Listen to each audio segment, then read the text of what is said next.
Hello guys and welcome to another sololevelingarise video. Finally, it is done. The biggest wall I've ever had in my F2P account is done. Now next to the now I'm going to the next wall. So yeah, it's wild beasts. This is the team that I used. I'm going to show you each character. As you can see, my Cha is powered up, but I'll explain why right now. So my Cha is A4, she is my carry unit, so I am going to invest all my resources on her.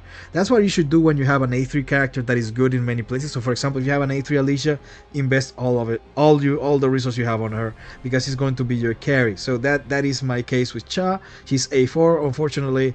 I mean, I just didn't have enough. I got lucky actually for this A4, but I'm hoping I can get her to A5 when she's in the draw pool, but that's going to take a while. I'm 100% sure that's going to take a while, but still, she's my main carry. Whatever you have A3, like I said again, try to invest on it if it's good in various areas.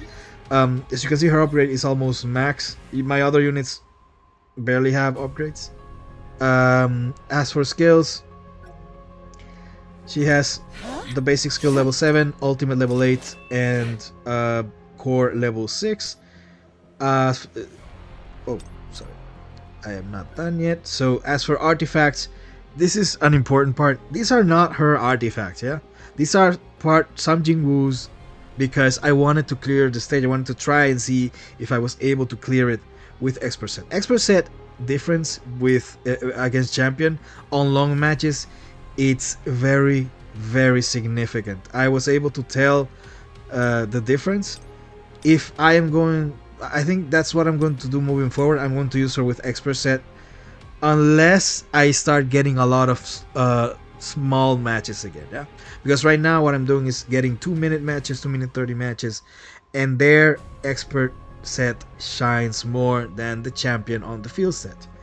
As for toughness set, yeah, I just use some Sanjing Woo's pieces, so I believe I butchered him for this attempt, but still was worth it. If you don't want to, you don't have to. You can just wait, yeah. And then these are her final stats. So 40k attack, 38.9% critical hit rate, and then 164% critical hit damage. And then yeah, these are the rest of the stats. Now next is Cha, Seo, Saw, Saw. So Saw is Guardian. Guardian, what's the other name? I forgot. Executioner. These are her skills. So the basic skills are here, and yeah, they're all level 7. The core attack is not so important, but if you want to upgrade it to level 7, you're welcome to. In the end, like, these two skills are important to level up last, at least for her. And then these are her stats. I've been trying to invest more on her because I wanted a faster Cerberus fight, but getting her to A1 was also very significant in my case.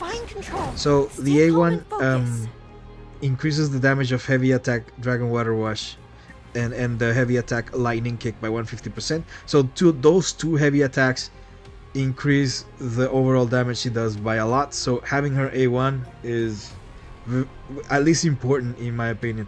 Maybe if you have an Alicia A2 or A3, she could do as much damage as Seo, but I don't. I have my Seo better geared than Alicia, so I went with that. Yeah. Then Men is Destroyer and Outstanding Connection. Outstanding Connection is very important to buff Cha. These skills are not very significant. I just upgraded this because it upgrades the heal, but it's not really significant. Then the Ancient Grimoire, I believe, is important so that you can guarantee. Well, it's not that important anymore because he gets 50% power gauge every time you QTE. So in general, you're gonna have him every other rotation. So the book is not that important. What else? Critical hit damage 176%. The rest of the stats, if you wanna have them, this is the reference, but the critical hit damage is the most important part in my opinion. I believe that's it for the units. Shadow Authority is Igris. Just a little bit about the fight. You want Cha to crit as many ults as possible because this is a really tight fight, and you will see that in a second. So let's see the run. So the first thing you want to do is try to clear the mobs while summoning the shadows. You will see that I do this in combination. The reason for this is because you want the shadows to be up when you finally clear the mobs. So to reduce the amount of total time you're taking clearing the mobs, you just summon your shadows as soon as possible so that they can do some damage to the mobs as you kill them with Cha and Seo. Yeah. Seo, after the update that they did to her, she can do some wider splash damage, so she's actually quite decent for mob clearing as well. But Cha is just my hyper carry, so she's gonna do a lot of damage. This was really lucky because usually I have to follow him and he just aggroed me. So it's going to depend on the run, but if you can get him as soon as possible and focus on him, it's going to be a faster run because the rest of the mobs are killed quite easily. Yeah? Now we're 2 minutes left and we're in the boss fight. So what's important here is just to keep focus on the boss. There's nobody else obviously, so. But what I mean with this is that you want to do your rotations efficiently. So as you can see here, I'm doing dance, then I use core attack, and once I use the other basic attack, I quickly do QTE so that I can do the damage of that basic skill while I'm also switching to another character. Yeah?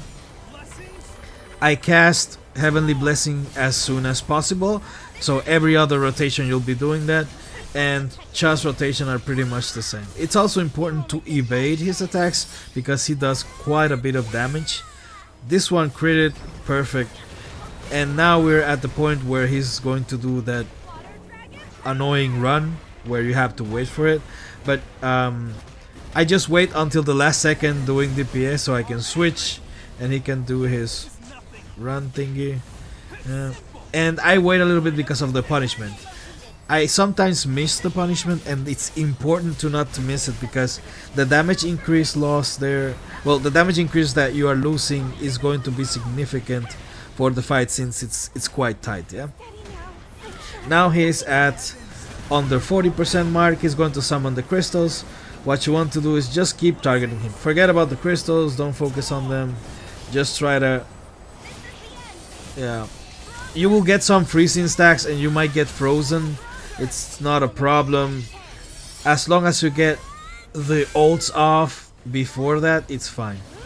As you can see, I'm frozen, but some DPS time lost there.